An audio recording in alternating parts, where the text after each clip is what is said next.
나스닥100은 미국 나스닥 시장에 상장된 기업 가운데 시가총액 상위 100개 기업으로 구성된 주가지수다. 금융회사들은 제외되고 기술성장 기업 중심으로 구성되어 있다. 애플, 마이크로소프트, 엔비디아, 아마존, 구글, 메타, 테슬라처럼 전 세계 사람들이 매일 사용하는 서비스와 기술을 가진 기업들이 포함되어 있다. 나스닥100의 가장 큰 특징은 성장성이다. 인공지능, 반도체, 클라우드, 전기차 같은 미래 산업을 이끄는 기업들이 중심이기 때문에 장기적으로 높은 성장 잠재력을 가진다. 반면 변동성도 크다.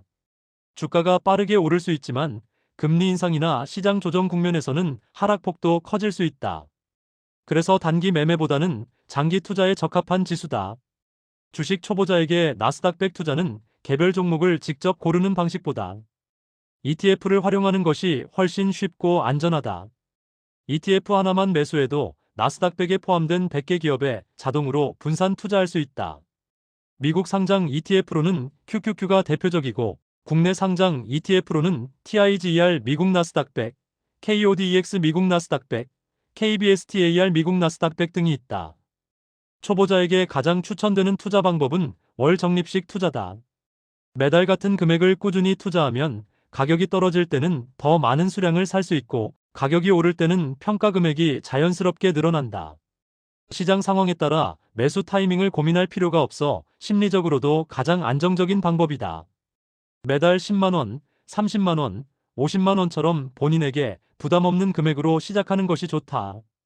나스닥100 투자는 최소 3년에서 5년 이상의 장기 관점이 필요하다. 단기적으로는 시장 상황에 따라 큰 변동이 있을 수 있지만 역사적으로 보면 장기적으로 우상향해 왔다. 조정장이나 하락장은 실패가 아니라 더 좋은 가격에 투자할 수 있는 기회로 보는 시각이 중요하다. 초보자라면 자산을 한 곳에 몰아서 투자하기보다는 분산하는 것이 좋다. 예를 들어 나스닥100의 30에서 50%, S&P 500이나 글로벌 ETF의 30에서 40%, 나머지는 현금이나 예금으로 보유하면 변동성에 대한 부담을 줄일 수 있다. 나스닥100의 장기 전망은 긍정적이다. 인공지능과 반도체, 빅테크 산업은 앞으로도 세계 경제의 중심 역할을 할 가능성이 크다. 글로벌 자본 역시 혁신 기술을 가진 미국 기업들로 계속 유입되고 있다. 물론 금리 인상기나 시장 과열 국면에서는 조정이 나타날 수 있지만 시간은 나스닥100에 투자한 사람들의 편이었던 경우가 많았다. 나스닥100 투자는 미국의 미래 기업들과 함께 성장해가는 투자다. 주식 초보자라면 ETF를 통해 적립식으로 조급해하지 않고 천천히 가는 것이 가장 좋은 선택이 될 수 있다. 첫 번째 사람은 30대 직장인이다. 주식에 대해 잘 알지 못했고 퇴근 후 뉴스를 보는 것도 부담스러웠다.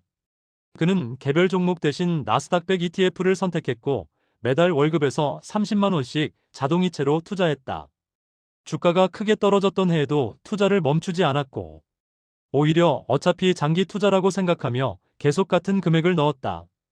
5년이 지나자 투자 원금은 눈에 띄게 늘어 있었고 계좌를 볼 때마다 불안했던 초반과 달리 이제는 큰 흐름만 확인하는 여유가 생겼다.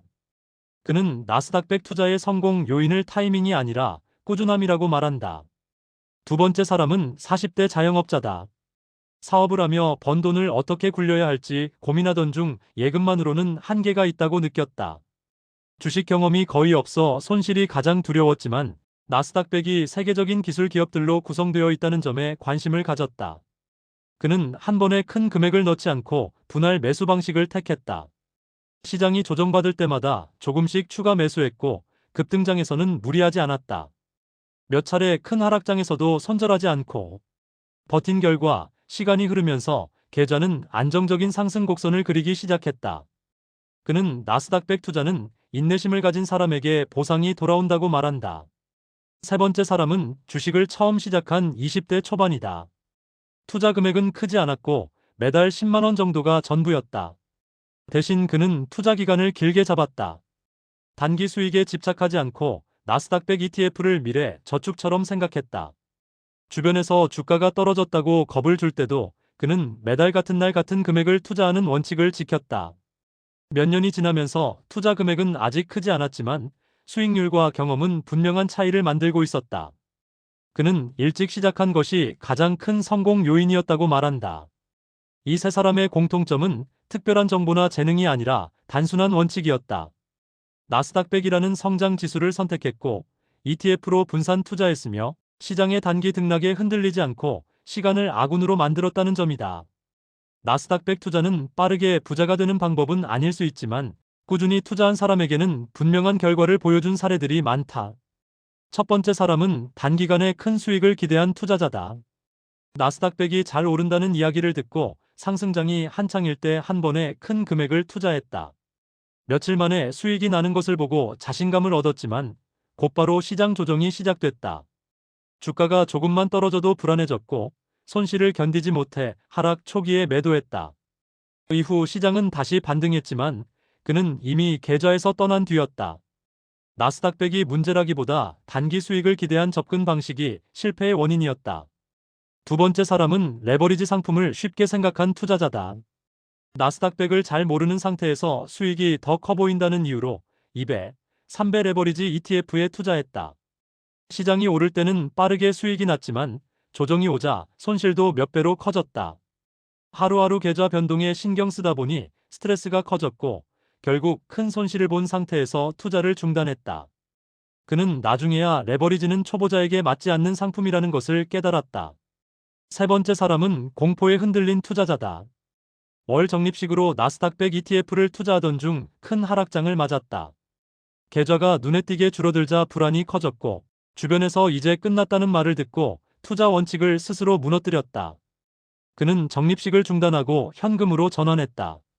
이후 시장이 회복되었지만 그는 다시 들어가지 못했다. 결과적으로 손실은 확정되었고 가장 싸게 살 수 있었던 시기를 스스로 포기한 셈이 되었다. 이 실패 사례들의 공통점은 나스닥100 자체가 아니라 투자자의 행동이었다. 비싼 가격에 몰아서 사고 단기 변동에 흔들리고 감정적으로 매매했다는 점이다. 나스닥100은 장기적으로 성장해왔지만 그 과정을 견디지 못한 투자자들은 실패 경험을 남겼다. 나스닥100 투자는 방향보다 태도가 더 중요하다. 조급함, 욕심, 공포를 관리하지 못하면 좋은 자산도 나쁜 결과로 이어질 수 있다. 초보자라면 수익보다 먼저 원칙을 세우는 것이 가장 큰 리스크 관리다. 첫 번째는 한 번에 큰 금액을 몰아서 투자하는 것이다. 나스닥100이 좋다는 말을 듣고 타이밍을 잡아 한 번에 매수하면 이후 조정이 왔을 때 심리적으로 버티기 어렵다. 초보자에게 가장 위험한 것은 가격보다 감정이다. 적립식 투자는 실수를 줄여주지만 몰빵 투자는 작은 하락에도 큰 스트레스를 만든다. 두 번째는 단기 수익을 기대하는 것이다. 나스닥100은 하루 이틀 만에 돈을 벌기 위한 대상이 아니다. 단기간의 상승에 집착하면 작은 조정에도 불안해지고 잦은 매매로 이어진다. 결과적으로 수수료와 감정 소모만 커지고 수익률은 오히려 낮아진다. 세 번째는 레버리지 상품을 쉽게 생각하는 것이다. 2배, 3배 ETF는 수익도 크지만 손실도 같은 비율로 커진다. 초보자는 하루 변동성만으로도 투자 원칙이 무너질 수 있다. 레버리지는 경험과 리스크 관리 능력이 충분히 쌓인 뒤에 고려해야 할 영역이다. 네 번째는 하락장에서 투자를 중단하는 것이다. 시장이 무너지는 것처럼 보일 때야말로 장기 투자자에게는 가장 중요한 시기다. 하지만 많은 초보자들이 공포에 못 이겨 적립식을 멈추거나 손절을 선택한다. 이 순간은 손실을 확정하는 시점이 되기 쉽다. 다섯 번째는 남의 말에 따라 투자하는 것이다. 유튜브, 커뮤니티, 지인의 말에 휘둘리면 투자 기준이 계속 바뀐다. 오늘은 장기 투자, 내일은 단타, 다음 주는 현금화 같은 시기다. 기준 없는 투자는 결국 후회로 이어진다. 투자 금액보다 중요한 것은 스스로 세운 원칙이다. 이 5가지 행동만 피하더라도 초보자는 이미 절반 이상 성공한 것이다. 나스닥100 투자는 복잡한 전략보다 단순한 원칙을 얼마나 잘 지키느냐에 따라 결과가 달라진다. 천천히, 꾸준히 흔들리지 않는 것이 초보자에게 가장 강한 투자 전략이다. 구독, 좋아요는 여러분의 사랑입니다. 나스닥100에 투자에 성공한 사람들과 실패한 사람들의 차이는 종목 선택이 아니라 태도였다. 성공한 사람들은 공통적으로 ETF를 선택했다. 같은 나스닥100에 투자했지만 결과는 완전히 달랐다. 개별 종목을 맞추려 하지 않았고 나스닥100 전체에 분산 투자했다. 매달 일정한 금액을 자동으로 투자하며 가격을 예측하려 하지 않았다. 시장이 좋을 때도 나쁠 때도 같은 원칙을 지켰다. 그들은 투자 시간을 줄이고 생활에 집중했다. 계좌를 매일 들여다보지 않았고 몇 년이라는 시간을 아군으로 만들었다. 성공 사례 가운데 한 직장인은 매달 30만 원씩 나스닥 100 ETF를 적립식으로 투자했다. 하락장이 와도 멈추지 않았고 오히려 이 시기도 지나간다는 생각으로 원칙을 유지했다. 몇 년이 흐른 뒤 계좌는 어느새 처음과 전혀 다른 모습을 보여주고 있었다. 그는 수익의 비결을 정보가 아니라 꾸준함이라고 말한다. 또 다른 성공 사례는 자영업자다. 그는 한 번에 큰 금액을 넣지 않고 시장 조정 때마다 분할 매수를 했다. 급등장에서는 욕심을 줄였고 하락장에서는 겁내지 않았다. 장기적인 성장 산업에 투자한다는 관점으로 나스닥 100을 바라봤고 그 시각은 계좌의 안정적인 성장으로 이어졌다. 반면 실패한 사람들의 행동은 비슷했다. 상승장이 한창일 때 몰아서 매수했고 하락이 시작되자 불안해했다. 단기간에 수익을 내고 싶다는 욕심이 커서 작은 조정에도 손절을 선택했다. 나스닥 100이 하락한 것이 아니라 기다리지 못한 것이 실패의 원인이었다. 특히 많은 실패 사례는 레버리지 상품에서 나왔다. 수익이 커 보인다는 이유로 2배, 3배 ETF를 선택했고 변동성을 감당하지 못했다. 하루하루 계좌에 신경 쓰다 결국 큰 손실을 보고 시장을 떠났다. 초보자에게 레버리지는 투자보다 스트레스에 가까웠다. 또 다른 실패 사례는 공포에 흔들린 경우다. 적립식 투자를 하던 중 큰 하락장을 맞자 원칙을 스스로 깨뜨렸다. 투자를 멈추고 현금으로 전환했지만 이후 시장이 회복되자 다시 들어가지 못했다. 가장 싸게 살 수 있었던 시기를 놓친 것이다. 이 사례들을 종합해보면 답은 단순하다. 성공한 사람들은 천천히 갔고 실패한 사람들은 서둘렀다. 성공한 사람들은 원칙을 지켰고 실패한 사람들은 감정에 따라 움직였다. 나스닥 100은 단기간의 결과보다 장기간의 태도를 평가하는 투자다. 초보자에게 가장 중요한 것은 수익률이 아니라 지속 가능성이다. 적립식 투자, ETF 활용, 분산 투자, 장기 관점. 이 네 가지만 지켜도 실패 확률은 크게 줄어든다. 나스닥 100 투자는 빨리 가는 사람이 아니라 끝까지 가는 사람이 웃는 투자다.